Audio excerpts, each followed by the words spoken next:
दोस्तों, क्या आपने कभी सोचा है कि कांच, ग्लास या शीशा कैसे बनता है? इसे बनाने में किस चीज का इस्तेमाल किया जाता है? तो यहाँ दोस्तों, हम उस शीशे की बात कर रहे हैं जो हमारी जिंदगी का इंपॉर्टेंट पार्ट बन चुका है। ये एक ऐसी चीज है जिसका इस्तेमाल हर जगह किया जाता है, चाहे गाड़ी हो, घर की खिड़की या फिर कोई बड़ी बिल्डिंग। इसके अलावा भी हम कई जगहों पर कांच का इस्तेमाल किया करते हैं, लेकिन हर जगह मिलने वाले इस शीशे के बनने के प्रोसेस पर अगर आप जानेंगे तो हैरान हो जाएंगे। तो चलिए आपको बताते हैं शीशा कैसे बनता है। ये जानने से पहले दोस्तों कि कांच कैसे बनता है, आपके लिए जानना बहुत जरूरी है कि कांच या ग्लास के दो प्रकार होते हैं। पहला है सामान्य ग्लास और दूसरा है खास ऑब्जेक्टिव के इस्तेमाल किया जाने वाला ग्लास। सामान्य कांच का इस्तेमाल घरों में किया जाता है और जैसे कि कांच के बर्तन और खास पर्पज के लिए इस्तेमाल किए जाने वाले ग्लास से बुलेट प्रूफ ग्लास को बनाया जाता है।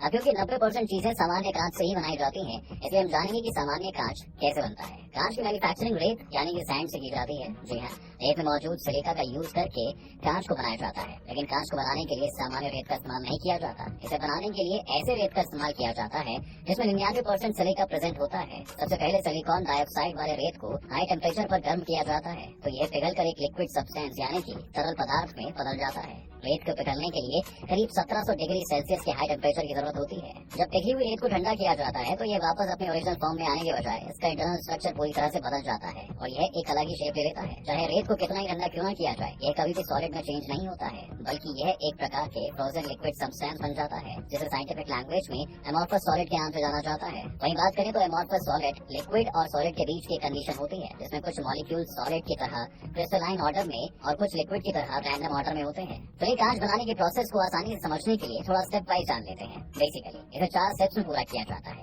पहला मिक्सिंग, जिसमें सबसे पहले 75% रेत यानी कि सैंड, 15% सोडा ऐश और 10% लाइम को आपस में मिलाया जाता है, जिससे एक मिक्सचर तैयार हो जाता है। उसके बाद इस मिक्सचर में पुराने कांच के टुकड़ों को भी मिलाया जाता है। सोडा पाउडर रेत का मेल्टिंग पॉइंट कम कर देता है, जिससे प्रोडक्शन के दौरान एनर्जी की बचत होती है। लेकिन इसमें एक कमी भी है। जी हाँ, इसमें प्रोड्यूस होने वाला ग्लास पानी में घुल सकता है, इसलिए इसे रोकने के लिए चूना पत्थर यानी लाइम मिलाया जाता है। अगला स्टेप है मेल्टिंग। जब मिक्सचर बनकर तैयार हो जाता है उसके बाद इसे भट्टी में पिघलाया जाता है। भट्टी के अंदर का टेम्परेचर करीब 800 से 1700 डिग्री सेल्सियस तक होता है। इसके बाद अगला स्टेप है कोल्डिंग, जिसमें मिक्सचर को पिघलाकर भट्टी में से बाहर निकाला जाता है, तो वह लिक्विड फॉर्म में रहता है। उसके बाद में उसे किसी सांचे पर रखकर ठंडा किया जाता है। उसके बाद यह असल कांच के रूप में आने लगता है और इसे जरूरत के हिसाब से किसी भी सांचे में रखकर किसी भी आकार में बनाया जा सकता है। इसी लास्ट स्टेप में हमें असली कांच मिलता है, जिसका इस्तेमाल हम अपने डेली लाइफ में किया करते हैं।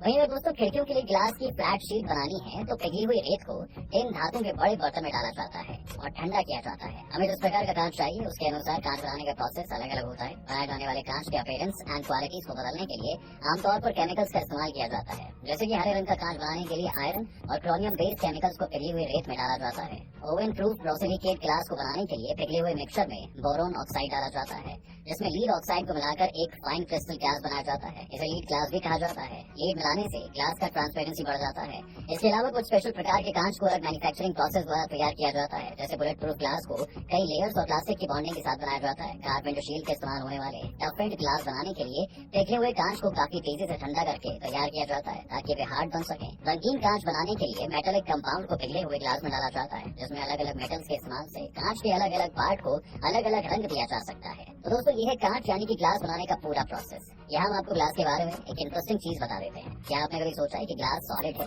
या फिर लिक्विड? इसका आंसर है ग्लास सॉलिड और लिक्विड दोनों है। इस तरह के किसी मटेरियल को कैसे डिफाइन किया जाए, यह आज भी लोगों के बीच में एक चर्चा का विषय बना हुआ है। कई साइंटिस्ट और कई लोग इसे सॉलिड कहते हैं तो कई लोग इसे कोल्ड लिक्विड कहते हैं। असल में देखा जाए तो कांच ना तो सॉलिड है और ना ही लिक्विड। यह दोनों के बीच का एक शेप है जिसे साइंटिस्ट द्वारा आज तक कोई नाम नहीं दिया गया।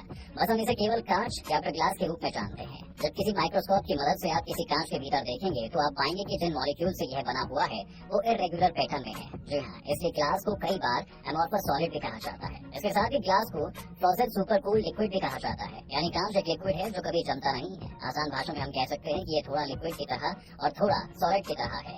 इसके इंटरनल स्ट्रक्चर में सॉलिड और लिक्विड स्ट्रक्चर है। लेकिन दोस्तों केवल कांच ही एमोर्फस सॉलिड नहीं होते। हम पानी को भी एमोर्फस सॉलिड बोल सकते हैं, जिसे सॉलिड और लिक्विड के बीच डिफाइन किया जाता है। आप ऐसे पानी को बहुत जल्द ठंडा कर सकते हैं। बर्फ इतनी जल्दी बनती है कि इसे अपना सामान्य क्रिस्टलाइन स्ट्रक्चर तैयार करने का मौका ही नहीं मिलता, इसलिए आप इसे ऐसी बर्फ के रूप में देखेंगे जो बिहेवियर में लिक्विड की तरह होता है। आइए अब कांच की हिस्ट्री की बात करें तो यह लगभग 3600 साल पुराना है दोस्तों, जिसकी शुरुआत मेसोपोटामिया से होती है। हालांकि कुछ लेखकों के अनुसार वे मिस्र इजिप्ट से कांच सामानों का मॉडल तैयार करते होंगे। कई दूसरे आर्कियोलॉजी सबूत इशारा करते हैं कि पिछला असली कांच कोस्टल नॉर्दर्न सीरिया, मेसोपोटामिया या प्राचीन मिस्र में बना हुआ है। माना जाता है दोस्तों कि सबसे पहले कांच के रूप में बनने वाले सामान मोती थे, जो 2000 BC के मिड में बने थे। शायद शुरू में ये मेटल वर्किंग या रेत के बर्तन में प्रोडक्शन के दौरान एक्सीडेंटली बने कोई बाय प्रोडक्ट होंगे। अगर भारत की बात करें तो कांच का विकास 1730 BC में शुरू हुआ होगा, जबकि प्राचीन चीन में सेरेमिक और मेटल के काम के कंपैरिजन में कांच बनाने का काम बाद में शुरू हुआ था। अब फिलहाल वीडियो के आखिरी हिस्से में आपको बता दें दोस्तों कि कांच आपकी जिंदगी का एक इंपॉर्टेंट पार्ट बन चुका है, जिसका आपको अंदाजा भी नहीं है। इस वक्त आप जिस मोबाइल में ये वीडियो देख रहे हैं उसकी स्क्रीन भी ग्लास की ही है। जी हाँ, सुबह उठते ही आपके दिन की शुरुआत अपना चेहरा देखने के लिए कांच के बने आईने के पास से शुरू होती है। वहीं आप जो घड़ी पहनते हैं उसमें भी यही लगा होता है। वहीं आपके घरों के छत के ऊपर लगे सोलर हीटर जो पानी को गर्म करते हैं वो भी कांच के छोटे छोटे टुकड़ों की सहायता से बने हुए होते हैं। आप जो चश्मा पहनते हैं उसमें लगे लेंस भी कांच के ही बने हुए होते हैं। इसके अलावा कांच को किसी भी आकार और रंग की बोतल में या जार में बदला जा सकता है। वहीं आपको बता दें कि कांच इतनी जल्दी किसी भी पदार्थ के साथ कोई भी रिएक्शन नहीं करता है। इसकी खूबी के चलते इसका इस्तेमाल मेडिकल के फील्ड में काफी ज्यादा देखने को मिलता है। आपने अक्सर देखा होगा जब आप बीमार पड़ते हैं तो जब आपको एक मेडिसिन दी जाती है वह भी कांच की बोतल में ही होती है। ये जब आप डॉक्टर के पास जाते हैं तो वह आपके शरीर का टेम्परेचर थर्मामीटर के द्वारा नापते हैं। ये थर्मामीटर भी कांच से ही बना हुआ होता है। इसके अलावा घर में डेकोरेशन के कई सामान भी कांच के ही बने होते हैं। लड़कियों को चूड़ियां पहनने का काफी शौक होता है। ये चूड़ियां भी कांच की बनी होती हैं। हमारी डेली लाइफ में कांच एक इंपॉर्टेंट रोल अदा करता है दोस्तों। चाहे हम दिन की शुरुआत कर रहे हो, दवाइयों का इस्तेमाल कर रहे हो या फिर हमें घर सजाना हो, हम इसका इस्तेमाल हर जगह करते हैं। फिलहाल उम्मीद करते हैं दोस्तों आपको इस वीडियो से ग्लास बनाने का पूरा प्रोसेस और इसके बारे में कई नई जानकारियां मिली होंगी। कैसा लगा आपको हमारा आज का वीडियो हमें कमेंट सेक्शन में जरूर बताएं। अगर आपको हमारी वीडियो अच्छी लगी हो तो लाइक कीजिए और हमारे चैनल को सब्सक्राइब भी कीजिए।